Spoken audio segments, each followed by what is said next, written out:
All right, guys. So this PowerPoint presentation is going to cover the second part of the preterite irregular.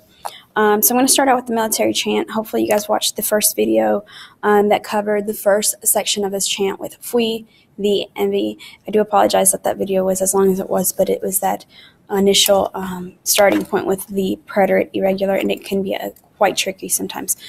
So with the preterite irregular, fui, the, vi, that's your first group, and we labeled that just regular irregular first group. There's not really a rhyme or reason. Note that with fui, it covers the verbs ser and ir, so it's that to be verb and to go. So they are identical in the past tense in the preterite. So you have to use the context of what's being asked in order to understand which verb is being used there. The is irregular because it is an IR, ER wannabe, so it conjugates like an IR verb, although it has an AR at the end of it in its infinitive form. And B is irregular because of the lack of accent marks. So I want to make sure that you note and make sure you put this in your notes at the very tippy top that with the irregular preterite, these are all irregular because there is a funky spelling change that takes place, but they also do not have accent marks. So you'll remember that with the preterite regular verbs, regular AR, IR, and ER verbs, that there was an accent mark in the first person singular and third person singular. You guys need to make sure that you understand that with the irregular preterite military chant, there are no accent marks whatsoever. So you don't have to worry about it, which is great. So I'm going to start here with this video with the second group. All right, so the second group that we have is your UV group. All right, so we have the UV group because in the spelling change, guys, there is a UV, which is a little funky. Again, when you're looking at the military chant, the whole purpose of this military chant is that it gives you that yo form. It gives you that spelling change. So for the verb tener, it's tuve. Verb andar, anduve, and the verb estar, which is our to be verb, is estuve. So again, it has that to be verb in each of these in the military chant. So that you might want to make note of that. Both of the to be verbs in Spanish are irregular in the preterite. All right, so I want to start with their endings. So if you guys look, these verbs follow a pattern. So here's the pattern for these verbs. It's iste, o, imos, istes, yeron. All right, so they do follow a pattern. So if you can remember that first yo form and understand that they do follow a pattern, these will be a lot easier to conjugate. This one's a little funky because if you look at it, it's almost like a mix between AR, regular AR, and regular ER verbs. Their endings without the accent marks. So it is funky, and it's going to require a lot of practice. And note that there's no accent marks whatsoever in these endings. So no accent marks. All right, the verb tener. Yo tuve. Tú tuviste. Él tuvo. Nosotros tuvimos. Vosotros Okay, I'm going to kill that one because I don't use the vosotros form. And ellos y ellas tuvieron. All right. Go ahead and pause the video and write these conjugations down. The next verb, estar. All right, so when I teach estar in the present tense, I often use it with the saying is how you feel and where you are is when to use the verb estar. Okay, how you feel and where you are is when to use the verb estar. All right, so this is obviously past tense, but it's pretty much used the same way, so how you felt and where you were. All right, so go ahead and pause the video and write these down. All right, so for the verb estar, yo estuvo, tú estuviste, él or ella estuvo. Nosotros estuvimos y ellos estuvieron. And I think I said that wrong in the first person, yo estuve. All right, so if you look at these questions, guys, at the very bottom, hopefully you've written those down. ¿Estuvo Paco en la escuela antier? ¿Estuvo Paco en la escuela antier? All right, so one of the first things you want to be able to do is you want to be able to locate that verb. You want to be able to locate the verb. So hopefully you guys are able to see that the verb is estar, estuvo. Okay, we have this verb, estuvo. Okay, and then when you look at it, it is in third person. So we are talking about a him or her or the formal you. It gives you the subject here, so we're talking about Paco being your subject, okay? And so to be able to answer this question, it doesn't have, notice it doesn't have an interrogative word. It doesn't have a who, what, when, where, or why. So it's a yes or no question. So this should be fairly simple. You just find the subject, find the verb, and you kind of do that flipping action here. So Paco is our subject. It's who we're talking about. So was Paco en la escuela antier? And notice that you have this key phrase, guys. Remember I told you that you would see key phrases that you need to be able to identify them. Antier, ¿qué significa? ¿Qué significa antier? Right? So hopefully you guys are able to note that that means the day before yesterday. All right? Day before yesterday. So, ¿estuvo Paco en la escuela? ¿Sí o no? All right, let's just go with no. He wasn't at school. Maybe Paco's a slacker. All right? So, remember that when you're answering a question in the negative, you have to have that double negative, right? So, no, Paco, no. All right? So, no, Paco, no. And then you'd have that verb, estuvo. All right, remember, we conjugate our verbs to fit the subject. No, Paco no estuvo. And then where was he not? All right, which location was he not in? All right, he wasn't in la escuela. No estuvo en la escuela. Sorry, I'm going in with the cursive there. All right, no estuvo en la escuela. And then you could add that key phrase at the very end, antier. No estuvo en la escuela antier. All right. The next question. ¿Dónde estuviste el verano pasado? All right, guys, remember what I said. Locate that verb. Can you locate it? Hopefully you see that it is estuviste. So the question is being asked to you directly. All right. ¿Dónde, where, were you el verano pasado? Again, another key phrase. All right, that key phrase, you have to use that in order to state where you were.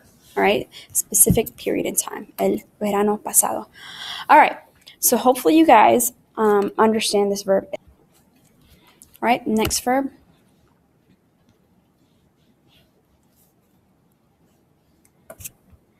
Is andar. Go ahead and pause the video and write down these conjugations. All right, so in the yo form, it's yo anduve, tú anduviste, él anduvo, nosotros anduvimos, ellos anduvieron. All right, so looking at this question, anduvieron en el parque ayer, anduvieron en el parque ayer. Go ahead and pause this video and try to answer this question. All right, so if you look at this question, can you locate the verb? Hopefully you guys were able to locate it, and it is anduvieron. So it's being asked in third person. All right, were they? Were they? You can go ahead and assume that it's going to be ustedes, you all. Remember, this means you all. That it will be stated. Okay, so anduvieron en el parque, and then you have this key phrase ayer, meaning yesterday. All right, sí o no. All right, again, this is a yes or no question because, again, it doesn't have an interrogative word. There's no who, what, when, where, or why. So it's just a yes or no question. ¿Anduvieron en el parque ayer? Let's just say that the answer is yes. Yes, we walked in the park yesterday. So sí. See, you can add the subject and you can say ellos, or you can leave it out. Either way, I'm going to go ahead and put in parentheses for those of you who wanted to leave it out. So sí, ellos anduvieron. Sorry, that's a V. It's part of that UV group. Anduvieron en el parque. And then you can use that key phrase at the very end. This key phrase, you should probably make a note that it could be added to the beginning of the sentence or it could be added to the end. It really doesn't matter. I don't know why I just put a question mark there. So I'm going to take that off. Sí, anduvieron en el parque ayer. All right. So hopefully you guys understand the verb on.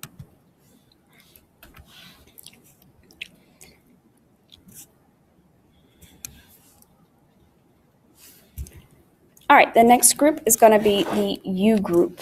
All right, poder, to be able to, poner, to put or to place, y saber, to know, as in facts or data. So, guys, what this group has in common is that it has a U in that stem. All right, and some of them are just quite irregular, no matter where you go. So, if you again remember this military chant, it gives you that yo form, and it will help you understand what that spelling change is. All right, so pude, puse, supe, yo. All right, remember the verb poder. All right, this is a high frequency verb, so you will use it a lot. So make sure that's one that you write down. Make sure you pause the video and take notes. All right, so the yo form. Yo pude, tú pudiste, él pudo, pudimos, y pudieron. Again, guys, note the verb endings. That iste, o, imos, isteis, and yeron. All right, so again, with these verbs, if you remember that spelling change and note that there is somewhat of a pattern, this pattern is different with the irregulars, so it has that mix of AR and ER verbs, and then there's no accent marks. This is actually a very simple concept to understand. Next verb, poner, to put or to place, all right? Yo puse, tú pusiste, él puso, nosotros pusimos, y ellos pusieron. Go ahead and pause the video and make sure that you take notes on this verb. Saber, as in facts or data. All right, guys, so we went over a section with saber versus the verb conocer. It's pretty important verbs. They get used quite frequently. So go ahead and pause the video and make sure you write down these conjugations. And in the yo form, it's yo supe, tú supiste, él supo, nosotros supimos, y ellos supieron. All right, the next group is your I group. So we have the verb hacer, querer, and venir. All right, so you should probably note that in the present tense, all of these verbs were somewhat irregular in the first place. So it shouldn't be too much of a foreign concept to note that these are irregular now. Again, in the preterite, hice, to do or to make, querer, to want, and venir, meaning to come.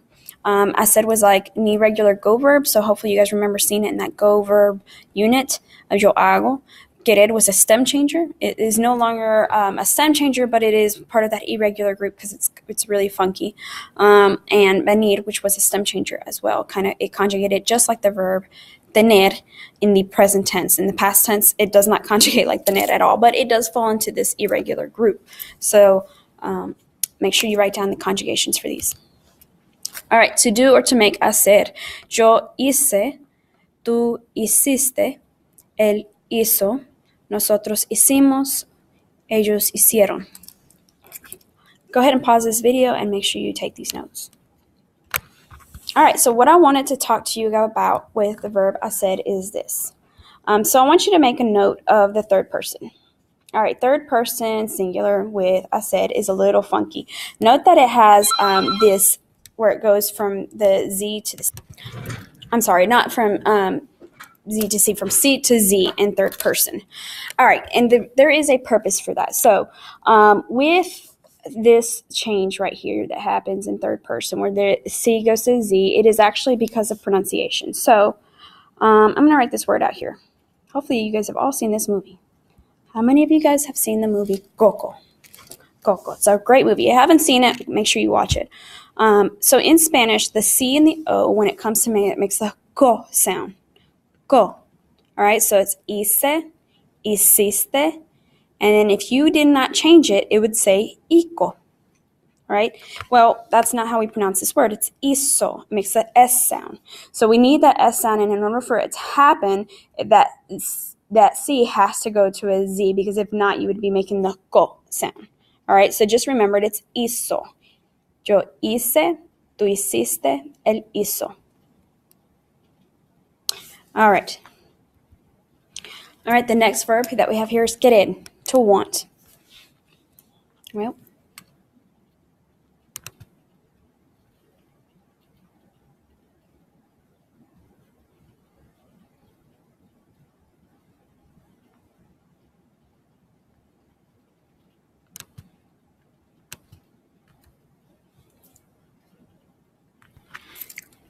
All right, so the verb querer, if you guys will pause the video and go ahead and write down these conjugations. Verb is querer, to want. Yo quise, tú quisiste, él quiso, nosotros quisimos, ellos quisieron. Guys, that very first form gives you that spelling change from querer to quise. It's very irregular, and there's not really a rhyme or reason as to why it goes from Q-U-E-R to Q-U-I-S. Other than that's just what it is. And so make sure you know that military chant, and we'll help you with conjugating this verb. The next verb, venir, to come. All right, yo vine, tú viniste, él vino, nosotros vinimos, y ellos vinieron. Go ahead and pause this video and make sure you add these conjugations to your notes. All right, last but not least, this is the last group. So you have the J group, decir, traer, y conducir. All right, so each of these verbs were a little, decir and traer for sure were irregular in the present tense. Remember that decir, it's yo dijo, tú dijiste. It was a stem changer when that E went to an I.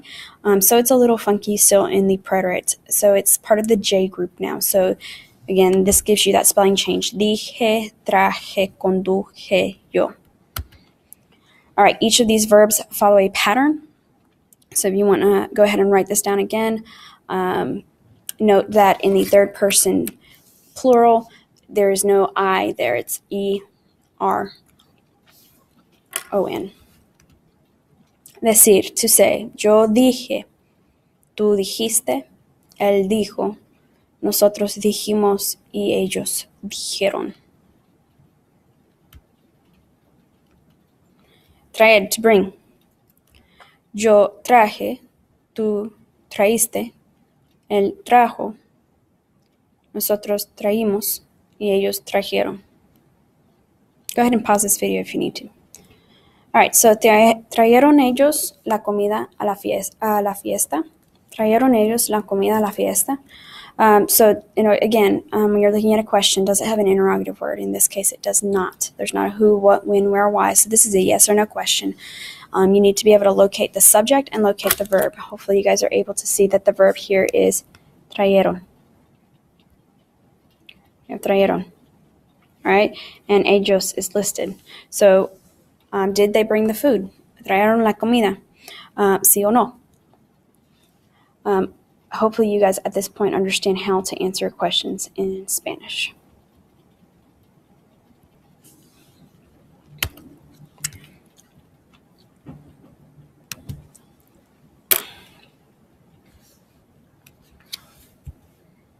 All right, last verb here. Go ahead and pause this video and write down its conjugations. Yo conduje, tú condujiste, él condujo, condujimos, y condujeron. All right, guys, so these are the verbs for the military chant. Let me go back one more time here and show you that military chant. All right, so fui, vi, tuve, anduve, estuve yo, pude, puse, supe yo, hice, quise, vine yo, dije, traje, conduje yo, pretérito, ya yo sé los verbos. All right, guys. If you have any questions or concerns, or if there's any confusion, please feel free to contact myself or your instructor for this course. Thank you. Bye.